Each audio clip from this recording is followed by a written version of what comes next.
My eye is swollen, and that's because outside of making videos, I fight villains late at night. And once every 10 years, I get this swollen eye. But other than that, it's a very easy job.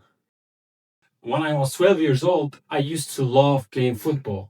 I was evidently horrible at the game, but I had love for the game, and I used to arrange football matches with all of my friends who were my neighbors that I used to hang out with every day. Despite my best efforts, I never was actually invited to a real game. Real games happen when our neighbor plays a different neighbor, and this was common throughout the city, the country, and even maybe internationally when you are not at a professional level or like an old person. Neighbors play against each other, and that's considered like the big league for our childish mindset. I often ask my friends as to why I was never invited to these games, and I had successfully pushed for a game once or twice, but that was it. I was mostly excluded from those real games. So eventually I accepted that we would only be playing together when we are playing against each other and not in any other scenario. It had gotten to a point where I started to feel a little bit emotional about the subject. So I decided to confront one of my close friends at the time about it.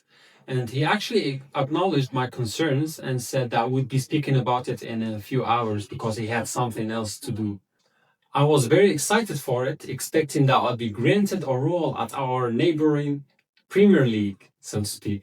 So the meeting happens and he offers me a position with the team with one other friend that were considered the team leaders of the club. When I accepted the offer, to my surprise, some guys that were hiding came out and started laughing, and everyone was laughing at the situation. So I was like, what's happening here? Why is everybody laughing? And apparently, the reason as to why they were laughing was because it was ridiculous for me to expect to be joining the big leagues.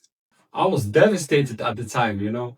At some point, I even demanded my close friend to fight me. There was no other way for me outside of that situation but just to fight someone and let the anger out. I suppose it was my way to let out the frustration. I later went home and had a really good cry about it, and our friendship dynamic completely changed at that point. But I kept it moving. The very next day, I signed up for a new gym for martial arts, specifically Kung Fu, and I made new friends that to this day still influence me while I practice boxing. And that's just how things go. Life kept moving, and so did I.